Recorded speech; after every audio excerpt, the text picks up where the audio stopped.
He's the firstborn, changed my life, made me take on responsibility as a man, taking on a child. You would become a parent, that's, a whole nother ball game. It was great. It was really great. It was scary, but it was a blessing. And just to feel a little baby in your arms, just wiggling everywhere. Bundle of joy.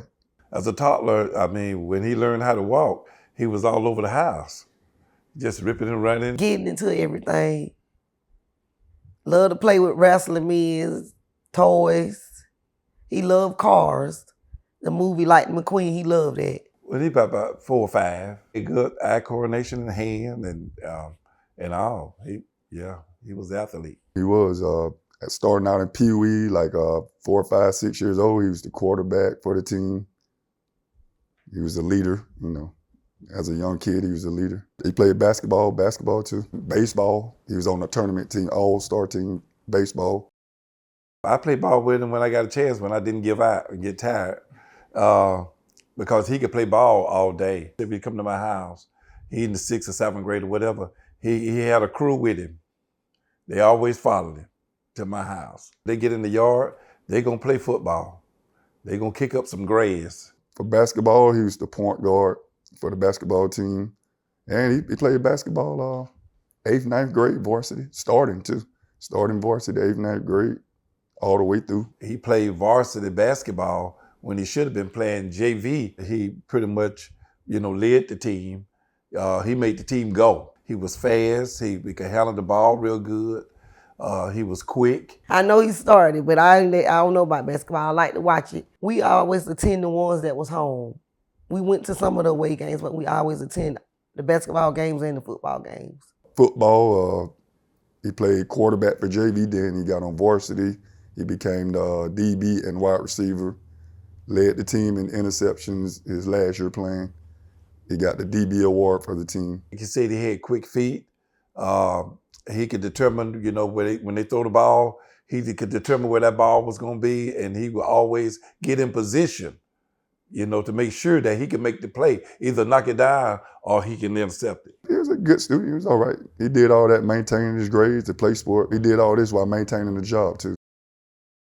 He loved to go outside. He loved to play with his friends. He loved to go to church. TJ was the type of kid that if you have kids in the church and you wanted them to do something, or they were going to be on program or something like that, well, TJ was the type that when most kids would be afraid to come up to the platform, he'll come on up to the platform and start it off. He was the type of kid that kids was drawn to him. It was like a magnet. They just drew to him because he was so friendly. When he would go up to Tallahassee to stay with us, he would go outside and all the kids would come outside and just draw to him. He was special. He hung out with kids that, that wasn't his age. All the little kids, like little kids, loved them. He hung out with kids his age, but he always was with kids that he would take them places, go places with them, play basketball with them, play football with them. He'd take them a lot of places. Take them to the gym, to the playground. He loved the younger kids, played with the younger kids. He never felt like he was bigger than nobody. Like, he was a humble guy. Oh, he was real funny. He always kept a smile on his face and, have other kids laughing too, He was real funny. Oh, he was very popular. He had a lot of friends. They loved him. He had a lot of girls. He made them laugh. He always was just so nice. He had a beautiful smile, beautiful eyes, and just his personality. Some people have great personality and some people don't. He had a great personality. He was just sweet. He wasn't like a lot of boys. Everywhere he would see me, he would say, "Hey, Grandma," or come and hug, give you a kiss, on the cheek. It was just the respect that he showed. He didn't have to know you. He would always say, "Yes, ma'am," "No, ma'am," "Yes, sir," "No, sir." He was like that. He was that type of kid. He would come every other day to our house. And every time he'd leave, he'd say, "I love you, Grandma. I love you, Papa." He would, he would let us know how much he cared about us. He called my daughter in Macon, Georgia, on Mother's Day, and just to let her know, said, Auntie Nikki, you a good mother. And, you know, he was very thoughtful. He would do things like that.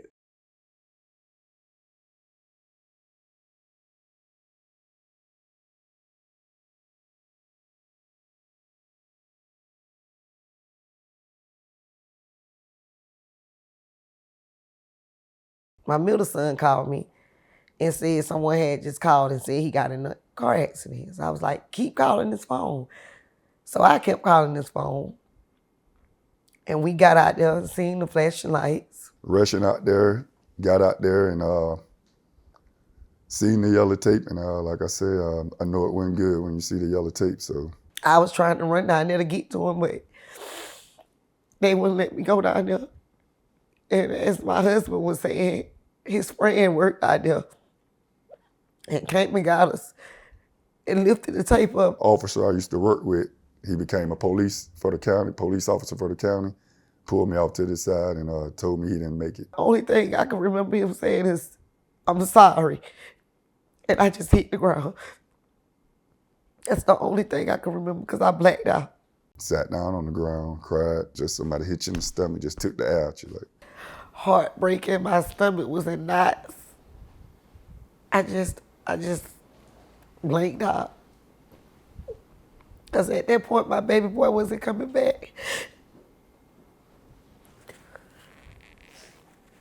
We were laying in the bed, and our other son, Brian, called on the phone. And told me that he had got in a bad accident, and he told me, said, Dad, it's real bad. My husband, he jumped up and sat on the side of the bed, and then in a few minutes, I guess Brian must have said something else, so he fell to his knees. He told me they said that he had passed. I was hollering. I was trying to call some people to find out, was this true? What they were saying was true? What was happening? It seemed like a nightmare. It seemed like, I'm gonna wake up in a minute. And that's not going to be what happened. It was just like a nightmare and felt like my heart was coming out of my body. All I could say, you don't want to lose a child. You don't. Everyone says it's going to be okay and you'll get through it, but I promise you, you won't never get through it. Yeah, your days, your good and bad days, but it's always there. Yeah, your good and bad days, but it's always there. You never go nowhere. I miss him every day, every night. I have people that come to my job and tell me how they miss him and they praying for us. And it's very hard. We never been through nothing like this. We got to live with this for the rest of our life. After that night, I tell you what, I hadn't been the same man. A part of me left. I mean, I've never felt nothing like that. And I've had people to die in my family. But that was just something I don't think I'll ever get over that. I lost so much with TJ. I'll be honest with you. I lost my mother, my father, and 2 brothers. And I was hurt when they passed. But this did something to me. This just like somebody snatched my heart. I just stomped on it. It did. He left behind 2 brothers. And they looked up to him. It's a big hole in our family. Yeah, big hole. I can't tell you how that hole will ever be filled, because it won't. It won't. I think about like when he come to the house, he come to the house, he gonna knock one time. Normally he ain't gonna knock, he just come on in. And when he come in, he going straight to the pantry, open the cabinets and see what he can find to eat. Every now and then we'll look back at, and I think we catch ourselves, we'll look back at the door and we say, he gonna come to the door in a minute. He's gonna come there to talk to us, So that hole will never be filled. He was that special child. Not only our family, but the community. I mean, he was a community child. They even wrote in our newspaper, local newspaper, how that he was a popular student. Matter of fact, it was so devastating that it hit Blountstown High School, Panama City, Appalachia, people sending their condolences from everywhere, you know, because they knew him. Oh my God, they come from everywhere. I mean, all out of town. It was at the high school, and we got a dome in our gym. It's a dome, it's a coliseum.